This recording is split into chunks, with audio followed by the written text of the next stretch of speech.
வாழ்த்துக்கள். நம் நாட்டு விடுதலைக்காக பாடுபட்டவர்கள் ஏராளம்.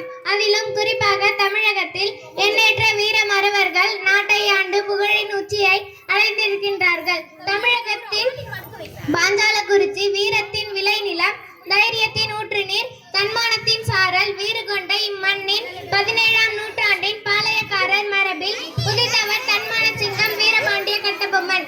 வியாபார நோக்கத்தில் தமிழக மண்ணில் நுழைந்த ஆங்கிலேயர்கள் அதனை தங்களுக்கு சொந்தமாக்கிக் கொள்ள திட்டமிட்டனர். தங்களின் முதல் திட்டத்தை பாஞ்சாலக்குறிச்சி பாளையத்தில் வீரபாண்டிய கட்டபொம்மனிடம் தொடங்கினார். ஆங்கிலேயரை துணிச்சலாக எதிர்த்த கட்டபொம்மன் தன் சுதந்திர போருக்கு வித்தூன்றிய முதல் வீரன் ஆவார். வீரபாண்டிய கட்டபொம்மனின் வீரத்தை பறைசாற்ற வருகிறது இந்த நாடகம். காட்சி 1. பாளையங்கள் சிலவற்றிற்கு கலெக்டராக நியமிக்கப்பட்டிருந்த ஜாக்சன் துரையிடம் பாளையக்கார மன்னர்கள் தங்களின் வரிப்பணத்தை செலுத்த வேண்டும் என்பது ஆணை. திரை செலுத்துதல் தொடர்பான நிகழ்வில் மன்னன் அவையில் கட்டபொம்மனுக்கும் தளபதிக்கும் நடந்த உரையாடல் இதோ காண்போம், வாருங்கள். ராஜாதி ராஜ, ராஜ கம்பீர, ராஜ மாதாட, ராஜ குலதிலக, பாஞ்சாலக்குறிச்சி சக்கரவர்த்தி வீரபாண்டிய கட்டபொம்மன் வரர் வரர் வரர். பாஞ்சாலக்குறிச்சி சக்கரவர்த்தி, பாஞ்சாலக்குறிச்சி சக்கரவர்த்தி. அவையில் வீற்றிருக்கும் அனைவருக்கும் என் வணக்கம். அமருங்கள். தங்களை காண ஜாக்சன் துறையில் தூதுவர் வந்துள்ளார். வர சொல்லுங்கள் அவரை. அரசே வணங்குகிறேன். கலெக்டர் ஜாக்சன் துரை தங்களுக்கு ஓலை அனுப்பியுள்ளார். உறக்கப்படியுங்கள் பிள்ளை அவர்களே, நாடு கேட்கட்டும்.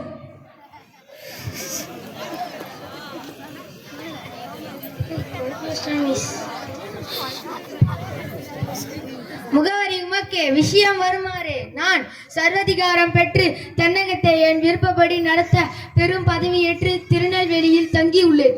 என் பெயர் WC ஜாக்சன் என்பதாகும்.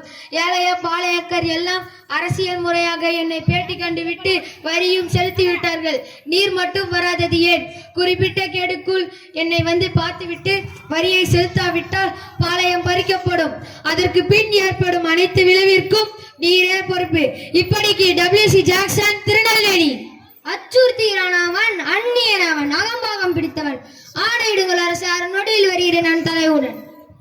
பொதுவல்லையா, 47 தலைமுறைகள் நாங்கள் இந்த பாளையத்தை ஆண்டு வருகிறோம். இதுவரை வரி என்ற சிறு காசு கூட எவருக்கும் செலுத்ததில்லை, செலுத்த போவதும் இல்லை. அரியன், அதனால் எங்கள் நிர்வாகம் பெரும் பாதிப்படைந்துள்ளது. பிழைக்க வந்தவர்கள் தான் நீங்கள். பிழைக்க முடியவில்லை என்றால் உங்கள் நாட்டை தேடி ஓடுங்கள். இங்கு என்ன வேலை உங்களுக்கு? வரி என்று கையேந்தி நிற்பதற்கு அவமானமாக இல்லை? அதுவும் சரிதான். பணம் வேண்டும் என்றால் கடனாக தருகிறோம். எங்கள் இறக்க குணம் பற்றி நீங்கள் அறிய வேண்டும் என்றால் இனமாக தருவோம். நாங்கள் தயங்க மாட்டோம். இந்த வீரபாண்டியனின் உயிர் அவனிடம் இருக்கும் வரை வரி என்ற சிறு கூச்சரம் கூட தென் திசையை நோக்கி உரைக்காது. இது சிங்கங்கள் விளையாடும் பூமி, கர்ஜலைகள் மட்டும் ஒலிக்கும் பகுதி. இங்கு நரிகள் நடமாட முடியாது. சென்று விடுங்கள் இங்கே இருந்து. அவனையும் ஓட சொல்லுங்கள் இந்த நாட்டை விட்டு. நான் வருகிறேன். மன்னா, தூத்துக்குடியில் இருக்கும் ஆங்கிலேயர்களின் பட்டாளத்து வீரர்களின் இறைச்சிக்காக நமது பாளையத்தில் இருக்கும் மாடுகளை அனுப்பக்கூடாது என்று நம் பாளையத்தில் இருக்கும் மக்களுக்கு ஆணை பிறவியுங்கள் மன்னா. ஆமாண்ணா, அதே போன்ற ஆங்கில வியாபாரிகளுக்கும் நம்முடைய நாட்டிற்கு உட்பட்ட நெசவாளிகள் யாரும் துணி நெய்து தரக்கூடாது என்று ஆணையிடுங்கள் அரசே. அதுவும் சரிதான். அப்படியே ஆணையிடுகிறேன்.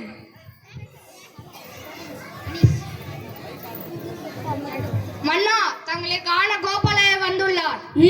வர சொல்லுங்கள் அவரை. மன்னா, என் பெயர் கோபாலயன். ஜாக்சன் துரையிடம் உத்தியோகம் பார்க்கிறேன். துரை அவர்கள் ராமலிங்க விலாசம் மேல்நாடில் தங்கியுள்ளார். படைபலமின்றி தாங்கள் மட்டும் தனித்து வந்தால் பேட்டி கொடுப்பதாக கூறியுள்ளார். அப்படி என்றால் அந்த துரையை காண அவசியமில்லை நமக்கு. ஆமண்ணா, அதே போன்ற ஆங்கில இரு சூழ்ச்சி நீர் அங்கே தனித்து செல்லக்கூடாது அரசு. அண்ணா, இந்த விஷயத்தில் கவர்னரை தலையிட்டிருப்பதால் நீங்கள் கண்டிப்பாக செல்ல வேண்டும். நமக்கு அறிவும் உண்டு, ஆற்றலும் உண்டு. பிறகு நாம் எதற்காக பயப்பட வேண்டும்? கோபாலயர் அவர்களே, நான் தனித்து வருகிறேன். புறப்படுவோம். காட்சி 2. கட்டபொம்மனுக்கும் ஜாக்சன் துரைக்கும் இடையே நடக்கும் உரையாடல் இதோ காண்போம், வாருங்கள்.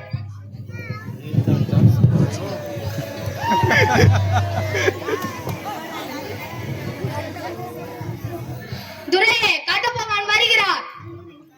அப்படியா இங்குள்ள நாற்காலி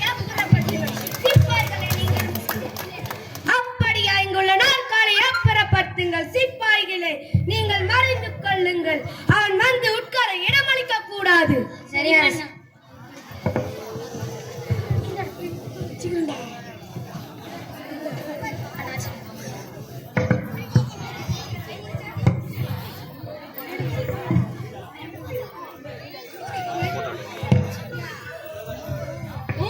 நீர்தான் வீரபாண்டிய கட்டபொம்மன் என்பவரோ?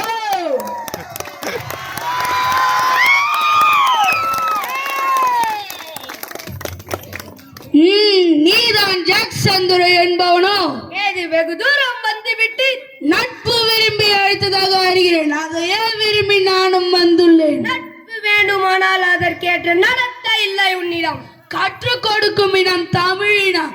நீ கற்றுக் கொடுக்க முயற்சி செய்வது அறிவினம். பேட்டி கொடுப்பவர்கள் நாங்கள். இல்லாவிட்டால் நீங்கள் இந்த நாட்டிற்குள்ளே நுழைந்திருக்க முடியாது. இரு மாப்பீட்டும் ஒழியவில்லை உன்னிடம். எல்லாம் உடல் பிறந்தவை, ஒழியாது. உன் மீது குற்றம் சுமத்துகிறேன். என்னவென்று? எனக்கு வைத்தால் கணக்கில் அடங்காது. எண்ணிக்கை தெரியாத குற்றம். எனக்கா எண்ணிக்கை தெரியாது? அகம்பாவம் பிடித்தவனே சொல்கிறேன் கேள். எங்கள் பிரதிநிதி மாத்தளையும் தளபதி ஆனந்தரையும் அசிங்கப்படுத்தி அனுப்பினாய். எங்கள் உயரதிகாரி எழுதிய கடிதங்களை உதாசீனப்படுத்தினாய். நான் கலெக்டராக பொறுப்பேற்றதும் என்னை சந்திக்காமல் ஈடுபடுத்தினாய். உன்னிடத்தில் விளையும் விளைச்சலுக்கு கிஸ்தி கொடுக்கவில்லை. வெகு காலம் வரை வைப்பணம் வந்து சேரவில்லை. வாய் நீளம் கட்டினாய். இதற்கெல்லாம் என்ன சொல்கிறாய்? நீ கேட்டதற்கெல்லாம் இதோ பதில். கிஸ்தி, திரை, வரி, வட்டி. வானம் பொழிகிறது, பூமி இறைகிறது. உனக்கு ஏன் கொடுப்பது கிஸ்தி? எங்களோடு வயலுக்கு வந்தாயா? ஏற்றம் எடுத்தாயா? நீர் பாய்ச்சி நடுவாய் நிறை கண்டாயா? நாட்டு நட்டாயா? களை பறித்தாயா? கழனி வாழ் உழவர்களுக்கு கஞ்சி கலையம் சுமந்தாயா? அங்கே கொஞ்சம் விளையாடும் எங்கள் குல பெண்களுக்கு மஞ்சள் அரைத்து பணி புரிந்தாயா? அல்லது நீ மாமனா மச்சானா? மானம் கெட்டவனே, யாரை கேட்கிறாய்? எதற்கு கேட்கிறாய் வரி? நீங்கள் தர வேண்டிய வரி பாக்கி என்ன பதில் சொல்கிறாய்? மீண்டும் சொல்கிறேன் கேள். இது எங்கள் பூமி, உழைப்பது எங்கள் மக்கள். இதில் உங்களுக்கு எப்படி உரிமை வந்தது? எங்கோ பிறந்து இங்கு வந்து வியாபாரம் செய்யும் நீ வரி கேட்டதும் தூக்கி கொடுக்க நாங்கள் ஒன்றும் துடை நடுங்கி கிடையாது. துடிக்கிறது மீசை.